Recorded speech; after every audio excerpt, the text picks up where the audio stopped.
அனைவருக்கும் வணக்கம். நான் உங்கள் சங்கர் ஆர்டிசியன் ஸ்டார்பேட் மற்றும் எம்ஐ கன்சல்டன்சி, அதாவது ஃப்ரான்ச்சைசி கன்சல்டன்சி மேக்கர். இன்றைக்கி பார்த்திங்கன்னா நம்ம இன்றைக்குள்ள டாபிக் நம்ம கண்டினியூட்டி டாபிக் தான். நம்ம பிஸ்னஸ் க்ரோத்துக்கு உண்டான ஒரு 4 ஸ்டெப்ஸை பற்றி படிக்கலாம் அப்படின்னு சொல்லியிருந்தேன். ஃபஸ்ட்டு நம்பர் 1 4 ஸ்டெப்ஸ் என்னென்னு தெரியும் இல்லையா? ஃபஸ்ட் நம்பர் 1 என்ன? Find new customers. 2 reselling to existing customer. 3 upselling and cross selling. 4 reactivate and inactive customers or distributors. அப்போது இந்த 4 டாப்பிக்கை பற்றி தான் நம்ம பார்க்க போகிறோம். அதில் முதல் இன்னைக்கு பார்க்கக்கூடியது find new customers. Okay, new கஸ்டமர்ஸை வந்து எப்படி கண்டுபிடிக்கிறது, எப்படி நம்ம வந்து க்ரியேட் பண்ணுறது அப்படின்றத ஒரு ஜஸ்ட் ஒரு ஐடியாஸு. இந்த ஐடியாவை நீங்கள் இம்ப்ளிமெண்ட் பண்ணி பாருங்கள். இதுதான் எப்போவுமே ஒரு ஐடியாஸ் கிடைக்குதுன்னா அந்த ஐடியாஸை நம்ம என்ன பண்ணணும், செயல்படுத்தி பார்க்கும்போது அதில் நமக்கு கிடைக்கிற எக்ஸ்பீரியன்ஸை நம்ம என்ன பண்ணலாம், மற்றவங்களோட நம்ம டீமோட ஷேர் பண்ணிக்கலாம். ஓகே, அப்போ இது ஒரு எக்ஸலண்ட்டான ஐடியாஸாக இருக்கும்னு நினைக்கிறேன். ஏன்னா இது வந்து கண்டிப்பாக இதை வந்து நீங்கள் செயல்படுத்தினீங்கன்னா ரிசல்ட் கிடைக்கும். நானும் இதை வந்து பவர்ஃபுல்லாக செயல்படுத்திகிட்டு இருக்கேன். 100% நமக்கு ரிசல்ட்டுகள் வந்து க்ரியேட் ஆகிட்டுருக்கு. நிச்சயமாக ஒரு பெரிய மாற்றம் நம்ம வந்து கொண்டு வர முடியும். அப்போது இந்த ஃபஸ்ட்டு ஃபைண்ட் நியூ கஸ்டமர்ஸில் என்னென்னலாம் பண்ணலாம் அப்படின்னு பார்ப்போமா? ஃபஸ்ட்டு அந்த ஃபைண்ட் நியூ கஸ்டமர்ஸில் ஒரு 4 டிப்ஸ் இருக்குது. இந்த 4 டிப்ஸையும் நம்ம வந்து 1 by 1 நம்ம வந்து செய்யணும். ஃபஸ்ட்டு வந்து என்னென்னா, லேண்டிங் பேஜ் லேண்டிங் பேஜ். அதாவது எப்போவுமே பார்த்திங்கன்னா நம்ம இப்போ என்ன பண்ணுறோம், நம்ம அட்வர்டைஸ்மெண்ட் பண்ணுறது எப்படி பண்ணுறோம்? வாட்ஸ்அப்பில் பண்ணுறோம், சோஷியல் மீடியாவில், யூடியூப்பில், அப்புறம் வந்து ஃபேஸ்புக்கில், இதிலெல்லாம் நம்ம வந்து அட்வர்டைஸ்மெண்ட் பண்ணுறோம் இல்லையா? இப்போ இப்படி அட்வர்டைஸ்மெண்ட் பண்ணும்போது நியூ கஸ்டமரை பில்டு பண்ணுறதுக்கு இப்போ நம்மளுடைய ஆல்ரெடி நம்ம இப்போ வாட்ஸ்அப் குரூப்பில் தான் என்ன பண்ணியிருப்போம், ப்ராட்காஸ்ட்டில், வாட்ஸ்அப் குரூப்பில் இந்த மாதிரி தான் நம்ம என்ன பண்ணிகிட்ருக்கோம், அட்வர்டைஸ்மெண்ட் பண்ணிகிட்ருக்கோம். நம்ம ப்ராடக்ட்ஸை பற்றி, நம்ம கம்பெனியை பற்றி, நம்மளோட ஆப்பர்ச்சுனிட்டியை பற்றிலாம் அட்வர்டைஸ்மெண்ட் பண்ணிகிட்ருக்கோம். அப்படி நீங்கள் பண்ணுற அந்த பேஜ், அந்த இமேஜ் வந்து ஒரு நபர், ஒரு புதிய கஸ்டமர் பார்க்கும்போது அந்த இமேஜ் வந்து அவரை ஏதோ ஒரு அட்டென்ஷனை உருவாக்கணும். அந்த இமேஜில் ஒரு அட்டென்ஷன் கொடுக்குற, கவனத்தை ஈர்க்கிறது மாதிரியான ஒரு பேஜை நீங்கள் வந்து உருவாக்கணும். அதுக்கு நீங்கள் ஆல்ரெடி இருக்கக்கூடிய நிறைய எக்ஸாம்பிள், நிறைய போஸ்டிங் இருக்குது, நிறைய ப்ராடக்டுடைய பேஜுகள் இருக்குது, நிறைய ப்ராடக்டுடைய டிசைன்ஸ் இருக்குது. அப்புறம் வந்து பார்த்திங்கன்னா நிறைய இன்றைக்கி பார்த்திங்கன்னா டெஸ்டிமோனியல்ஸு, ரிசல்ட்டுடைய அந்த ஃபோட்டோஸ் இருக்குது. இதெல்லாம் பிளான் பண்ணி ஒரு அழகான ஒரு இமேஜை ரெடி பண்ணி அந்த இமேஜை நீங்கள் என்ன பண்ணலாம், போஸ்ட் பண்ணலாம். அது கூட நீங்கள் என்ன பண்ணலாம், இன்னொன்று நான் இப்போ ஐடியா சொல்லி கொடுத்துட்ருக்கிறது வந்து பார்த்திங்கன்னா வீடியோஸ். நம்ம வந்து ஒரு ப்ராடக்டை கையில் நம்ம வந்து பிச் பண்ணி அந்த ப்ராடக்டில் என்ன இருக்குது அதை பற்றி உண்டான நாலேஜை வந்து நம்ம கஸ்டமருக்கு வீடியோஸ் மூலமாக நம்ம கொடுக்கலாம்.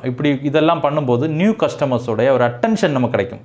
எப்போவுமே ஒன்று புரிஞ்சுக்கோங்க, கஸ்டமருடைய அட்டென்ஷனை நீங்கள் க்ரியேட் பண்ண, நீங்கள் எடுக்க ஆரம்பிச்சிட்டிங்கன்னா அவங்க உங்களுடைய வீடியோஸையோ இல்லை உங்கள் இமேஜையோ பார்க்குறதுக்கு டைம் ஸ்பெண்ட் பண்ணுவாங்க. அவங்க டைமை ஸ்பெண்ட் பண்ணால் தான் உங்களுக்கு பணம் கிடைக்கும். அதில் நீங்கள் கவனமாக இருங்க. எப்போ கஸ்டமர் டைம் கொடுக்குறாங்களோ அப்போ உங்களுக்கு பணம் கிடைக்க ஆரம்பிக்குதுன்னு அர்த்தம். அப்போ டைம் கொடுக்கணும் அப்படின்னா அவங்களுடைய அட்டென்ஷனை நீங்கள் என்ன பண்ணணும், கேட்ச் பண்ணணும். அப்போ அட்டென்ஷனை கேட்ச் பண்ணணும்னா அவங்களுக்கு தேவையான விஷயமா இருந்தால் கண்டிப்பாக அவங்க அதை கவனமாக என்ன பண்ணுவாங்க, பார்ப்பாங்க. இல்லைன்னா அவங்க கண்டிப்பாக அதை வந்து ஸ்கிப் பண்ணிட்டு போயிட்டே இருப்பாங்க. அப்போது எப்போவுமே அந்த இமேஜ் ஆர் வீடியோஸை வந்து நல்ல அட்டென்ஷனாக, ஒரு பவர்ஃபுல்லாக அவங்க பார்க்குறது மாதிரியான டிசைனிங்காக நீங்கள் ரெடி பண்ணுறதுக்கு முயற்சி பண்ணுங்கள்.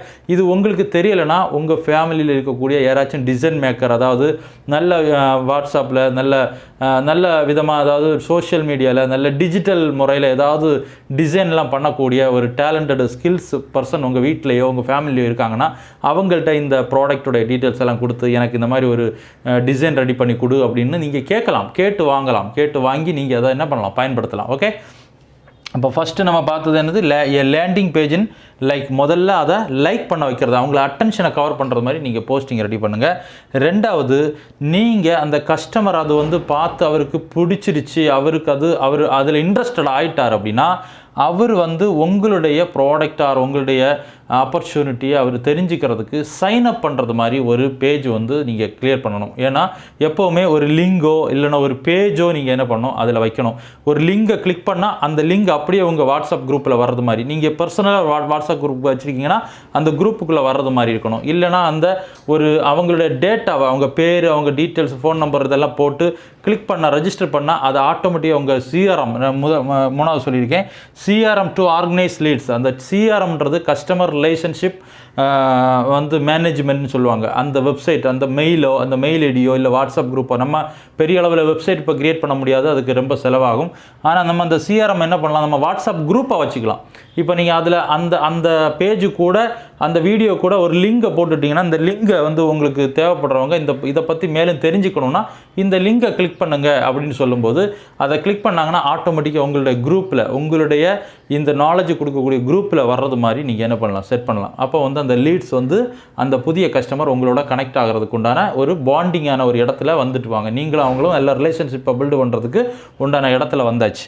அதுக்கு அடுத்தது கால் ஃபார் ஆக்ஷன். அதுக்கப்புறம் நீங்கள் கால் பண்ணி ஆக்ஷனில் நீங்கள் இறங்கினா 100% புதிய கஸ்டமர்ஸ் உங்களுக்கு நிறைய பேர் எடுக்க முடியும். கரெக்டாக நான் சொல்கிறத வாட்ச் பண்ணுங்கள். ஃபஸ்ட்டு நல்ல ஒரு இமேஜ், நல்ல ஒரு ப்ராடக்டோட போஸ்டிங் அண்ட் வீடியோஸை பிளான் பண்ணுங்கள். ரெண்டாவது சைன்அப். அந்த சைன்அப் பண்ணுறது மாதிரி உங்களுடைய ப்ராஸ்பெக்டை நீங்கள் கரெக்டாக ஐடென்டிஃபை பண்ணி உள்ளே கொண்டு வரதுக்குண்டான ஒரு பேஜ், ஒரு விஷயத்தை க்ரியேட் பண்ணுங்கள். மூணாவது அவங்கள ஆர்கனைஸ் பண்ணுறதுக்குண்டான ஒரு வாட்ஸ்அப் குரூப்பை க்ரியேட் பண்ணிவிடுங்க. Plus call for action. அவங்கள கால் பண்ணி அடுத்த ஆக்ஷனுக்குள்ளே கொண்டு போங்க. ப்ரெசன்டேஷனோ ஆர் ப்ராடக்டோட டீட்டெயில்ஸோ சொல்கிறதுக்கு கொண்டு போயிடுங்க. இப்படி நீங்கள் புதிய கஸ்டமரை பில்டு பண்ணுறதுக்கு இது ஒரு ஸ்ட்ராட்டஜியாக பயன்படுத்திக்கலாம்.